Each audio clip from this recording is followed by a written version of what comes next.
Meus irmãos, graça e paz, em nome do Senhor Jesus, que Deus esteja te abençoando poderosamente nesse dia, uma noite, muito abençoada em nome do Senhor Jesus, que verdadeiramente o Senhor possa estar te abençoando, ministrando, capacitando no teu coração a cada instante com o agir e o sobrenatural dele, em nome do Senhor Jesus. Muito feliz por mais um tempo que o Senhor nos permite de olhar para a palavra, de olhar para ela é que é a nossa base, a nossa regra de fé e prática, é nela que nós confiamos e é através dela que nós pedimos a cada dia para que o Senhor nos direcione, para que o Senhor nos guie. Às vezes nós ouvimos tantas coisas, tantas questões que nos leva a refletir, nos leva a pensar e vem o questionamento, para qual lado?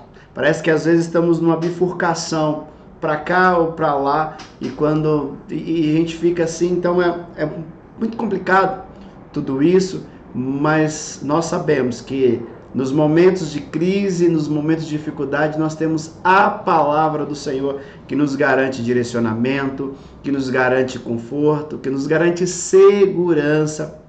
Por isso nós somos muito apaixonados por essa palavra, muito apaixonados pela Bíblia. Então, que possamos, nesse tempo da palavra, temos um momento também muito edificante, muito abençoado. Então, que a bênção do Senhor, que a graça do Senhor esteja sobre a tua vida. Eu quero te convidar a orar nesse instante. Oremos. Pai, nós louvamos o teu nome. Gratos, meu Deus, pelo teu agir. Gratos, meu Pai, pelo teu mover. Por tudo aquilo que tu és e por tudo aquilo que o Senhor tem feito. Nos dá, meu Deus, agora um tempo de reflexão, onde podemos, ó Pai, meditar na tua palavra e através dessa meditação trazer ao nosso coração, à nossa mente, esperança, confiança, conforto, aquilo, ó Pai, que o nosso coração e que a nossa alma precisa nesse dia. É que eu quero pedir ao Senhor, orando, agradecendo, porque sabemos que o Senhor vai manifestar com tua graça, com tua glória e com o teu perdão. Em nome do Senhor Jesus. Amém. Amém, meus queridos?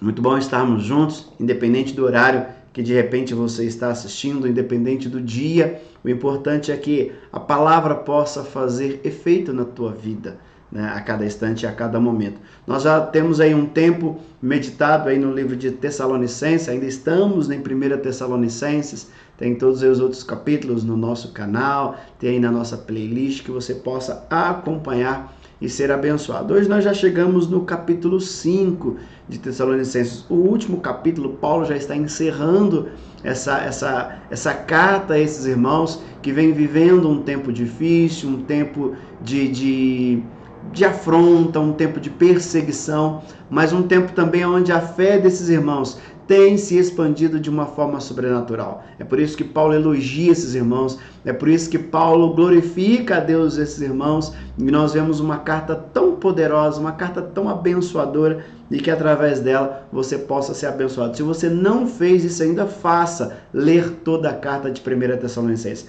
mas ler como nós chamamos, de uma sentada só. O que é uma sentada? É você pegar a tua Bíblia, abrir no primeiro capítulo de 1 Tessalonicenses e ler no mesmo momento até o capítulo 5 de 1 Tessalonicenses. Pegue, leia, gasta um tempo, gasta um momento, que com certeza isso vai fazer uma diferença muito grande na sua compreensão, no seu entendimento, vai fazer muita diferença na sua vida espiritual, em nome do Senhor Jesus. Eu quero ler então esse texto contigo, que está aqui, 1 Tessalonicenses, capítulo 5, do versículo 1 ao 11, que diz assim: irmãos, relativamente aos tempos e às épocas, não há necessidade que eu vos escreva, pois vós mesmos estáis inteirados com precisão de que o dia do Senhor vem como ladrão da noite. Quando andarem dizendo paz e segurança, eis que lhe sobrevirá repentina destruição, como vêm as dores de parto, a que está para dar à luz, e de nenhum modo escaparão. Versículo 4. Mas vós, irmãos, não estáis em trevas, para que esse dia como ladrão vos apanhe de surpresa. Porque quando vós todos sois filhos da luz e filhos do dia, nós não somos da noite, nem das trevas. Assim, pois, não durmamos como os demais. Pelo contrário, vigiemos e sejamos sóbrios. Ora, os que dormem, dormem de noite. Os que se embriagam, e que dormem, dormem de noite, e o que se embriaga é de noite que se embriaga. Nós, porém, que somos da noite, sejamos sóbrios, revestindo-nos da couraça da fé e do amor, tomando como capacete a esperança da salvação. Porque Deus não nos destinou para a ira, mas para alcançar a salvação mediante nosso Senhor Jesus Cristo, que morreu por nós, para que, quer vigiemos, quer dormamos, vivamos em união com Ele. Consolai-vos, pois, uns aos outros, e edificai-vos reciprocamente, como também estáis fazendo. Nós vamos ver que Paulo continua no capítulo 4, no finalzinho do capítulo 4, a partir do versículo 13, Paulo começa a escrever esses irmãos sobre a vinda de Cristo, sobre como se daria. Por quê? Porque nesse retorno que Timóteo vem a ele, Timóteo vai até a Tessalônica, faz uma vistoria lá, uma supervisão, como está esses irmãos, volta com os relatos para Paulo, de como esses irmãos estavam, de como tudo estava acontecendo, e agora Paulo então decide escrever essas cartas a ele. E dentro de algumas situações que Timóteo traz para Paulo, eles tinham essa dúvida da vinda de Cristo. Como se daria com os mortos? Que época se daria? Então, do capítulo 4, versículo 13, ao capítulo 5, versículo 11, Paulo gasta esse tempo para falar sobre isso. Na primeira parte, a gente percebe que ele fala de duas formas. A primeira forma, ele fala a respeito do que dorme, que está no capítulo 4, versículo 13 até o versículo 18. Ele dá instruções a respeito daqueles que dormem. Já no capítulo 5, do versículo 1 ao versículo 11, ele fala relativamente ao tempo. Ele fala do tempo e da época, quando isso se dará. Paulo traz, então, dois argumentos. Nós vamos perceber que na primeira parte do capítulo 4, 13 ao 18, ele fala de uma forma mais positiva, mais para cima, mais de esperança. Já no capítulo 5, versículo 1 ao versículo 11, já nós entendemos que é uma forma mais negativa de Paulo falar sobre isso. Não para nós que estamos em Cristo, mas ele fala num tom mais negativo. A primeira parte um tom mais positivo, na segunda parte um tom mais negativo. Mas o que Paulo vai deixar muito claro nessa segunda parte do capítulo 5 até o versículo 1 até o versículo 11 é que a vinda de Cristo é iminente. A vinda de Cristo é iminente, ou melhor, a vinda iminente de Cristo. Ela está a qualquer momento. Pode ser a qualquer instante, de repente, antes de terminarmos de ver esse vídeo, esse momento, essa reflexão, de repente ele pode voltar. Todos os apóstolos, todos os pais da igreja sempre creram dessa forma, sempre acreditaram nisso.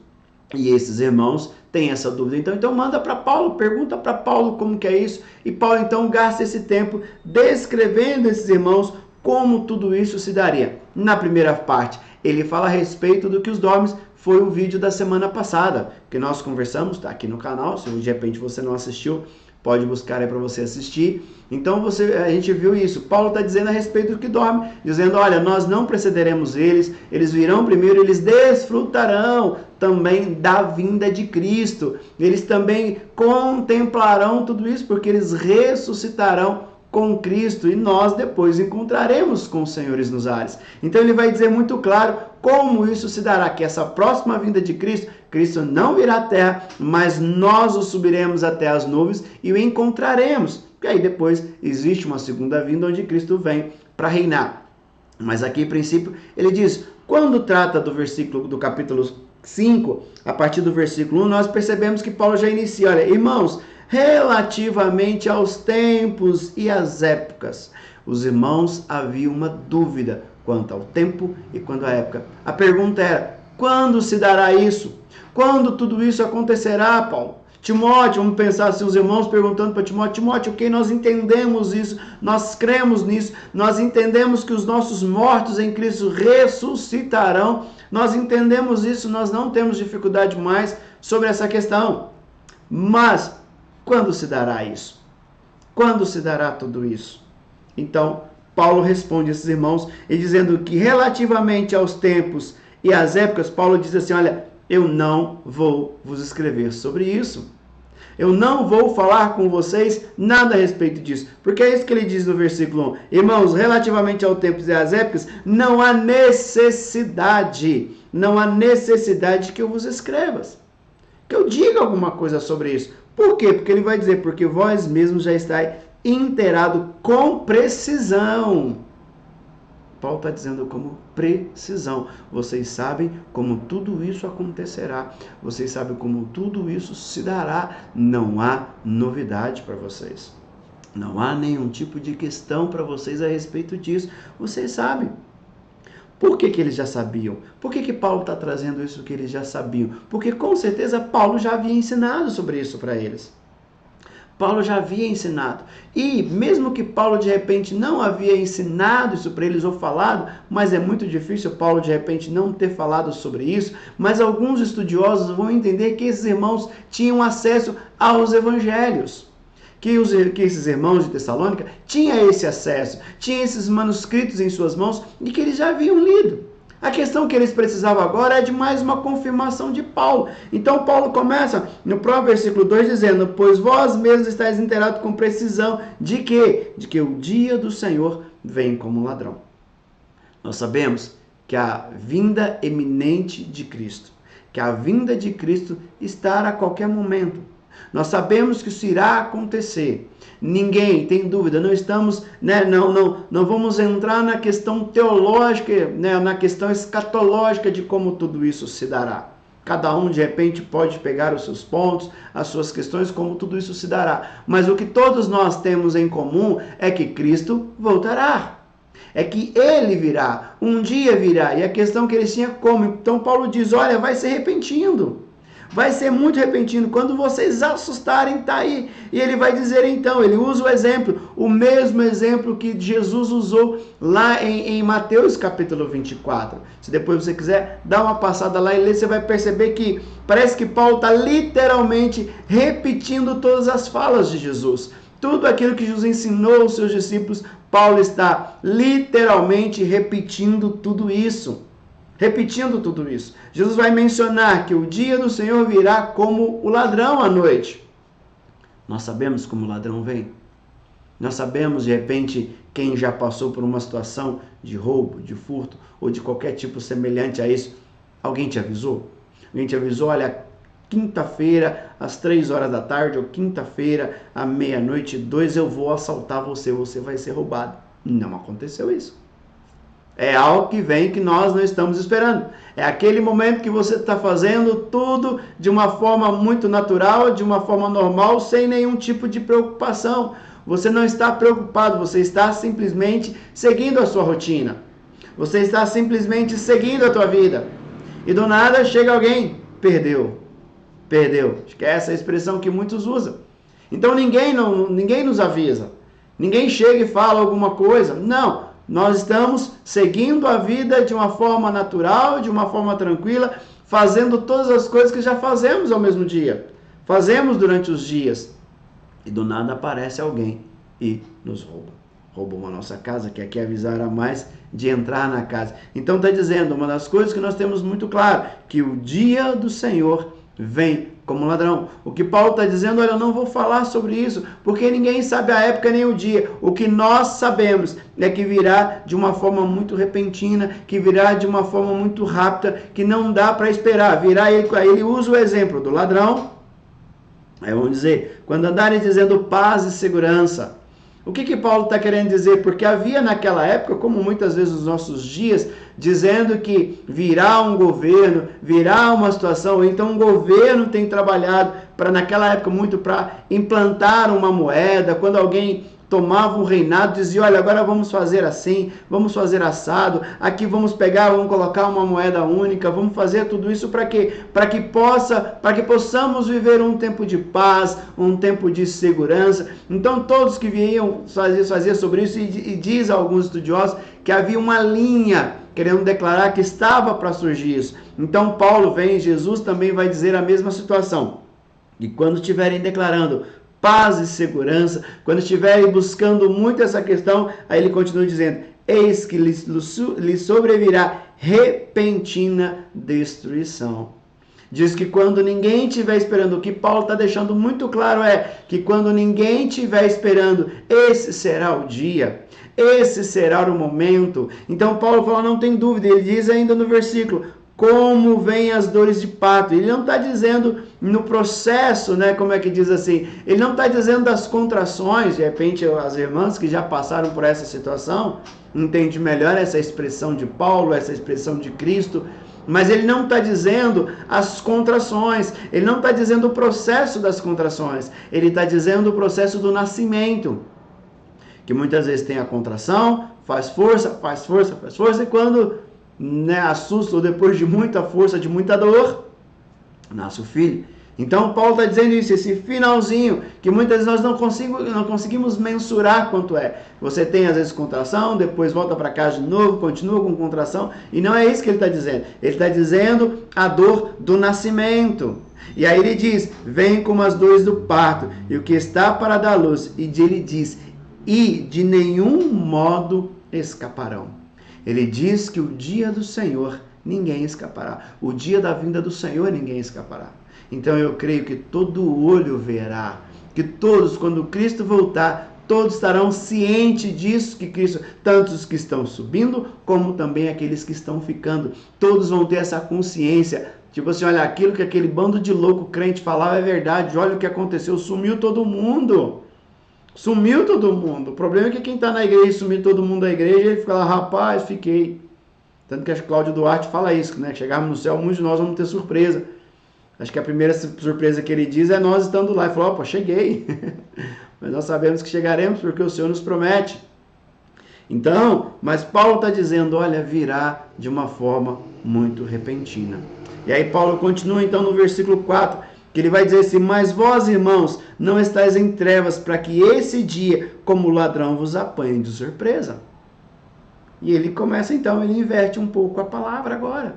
Ele fala, irmãos, meus queridos, para muitos isso virá como um dia de horror, como um dia de dor, como um dia de grande tristeza. Primeiro porque pegará muito de surpresa, mas nós não. Não vai nos apanhar de surpresa porque nós esperamos a cada momento.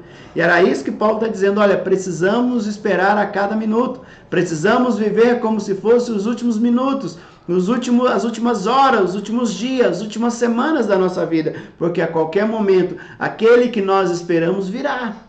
Aquele a qual nós almejamos a sua vida, virá e estará conosco. Então Paulo está dizendo, olha, mas esse dia, para aqueles que estão na luz, não pegará de surpresa. Ele faz aqui um paralelo daqueles que estão na luz e daqueles que estão nas trevas. Todos, nenhum deles escaparão. Só que alguns já estão preparados para esse momento, outros não. Outros não. E Paulo começa então a partir desse versículo 4, deixando isso claro. Que ele vai dizer versículo 5, porquanto vós todos sois filhos da luz, e os filhos filho do dia. Nós não somos da noite, nem das trevas.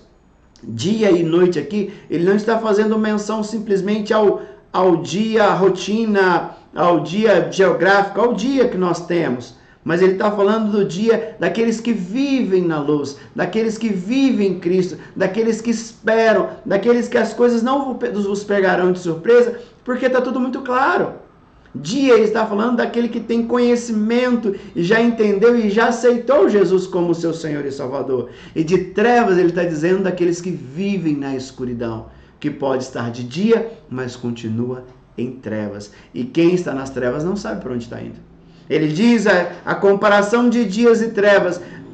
Muito fácil você andar durante o dia, você andar na luz, você tem uma direção, você sabe onde você quer chegar, você sabe para onde você está indo. Agora, imagina você estando na escuridão, como nós dizemos em Minas, você está num breu. Num breu, você fala, meu Deus, para onde eu vou? Você sai meio que tateando, colocando a mão para ver onde você está, você não sabe para onde está indo. Você está literalmente perdido. E eu brinco que isso acontece às vezes dentro da nossa própria casa, onde nós moramos e estamos a todo momento. E acaba a energia, parece que a gente está meio perdido para onde vai, onde é a porta, onde deixou de ser, onde deixou de não ser. E a gente dá umas caneladas, umas braçadas, algumas coisas assim, até achar o que a gente quer. E é essa comparação. Os que estão na luz, os que são do dia, sabem para onde estão indo. Agora, os que estão nas trevas estão na escuridão. Eles vivem, e Paulo vai usar um outro exemplo, vive dormindo. É o que ele diz no versículo 6. Assim, pois, não durmamos como demais. Pelo contrário, vigiemos e sejamos sóbrios. Versículo 7. Ora, os que dormem, dormem de noite, e o que se embriaga é de noite que se embriaga. Nós, porém, que somos do dia, sejamos sóbrios, revestindo da couraça da fé e do amor e tomando o capacete da esperança da salvação. Paulo está dizendo que dormem, os que dormem não simplesmente uma ideia de um sono, de descanso, mas aqueles que dormem para as coisas da vida. Então, se eles dormem, os que dormem porque estão nas trevas. Muitas vezes, quando a energia acaba pela noite, qual é a primeira expressão que você faz? Vamos dormir mais cedo, amanhã a gente resolve tudo isso. Porque se você está perdido, você vai dormir. Porque não tem para onde ir, você não tem destino. Então, o destino é ficar onde está. O destino é não se mover. O destino é dormir nos seus próprios erros. É continuar vivendo da forma que está vivendo, sem buscar uma direção, sem buscar a luz de Cristo. E Ele é a luz que ilumina todos os homens, e o Evangelho de João nós vamos perceber isso. Então ele trata essa questão, ele vem trabalhando isso com os irmãos e dizendo, olha, nós pelo contrário, não durmamos, não ficamos desapercebidos, não deixamos as coisas passar sem perceber, não vamos daí de ignorantes, não sei o que está acontecendo. Ele falou, não, nós somos do dia, e como do dia, não podemos dormir como os demais. Não podemos dormir como os demais. E ele diz, porque ora, os que dormem, dormem de noite, e o que se embriaga, é de noite que se embriaga. Paulo está dizendo daqueles que dormem, daqueles que estão nas trevas, e agora ele diz do desembriagado. Quantas pessoas nós vemos falar que tomou todas, ficou embriagado, passou vergonha, no outro dia estava todo sem graça, porque não sabia o que estava fazendo, ou se empolgou demais. E é o que Paulo está querendo dizer. Os que vivem nas trevas não sabem o que estão fazendo. É o que Paulo vai dizer a Timóteo.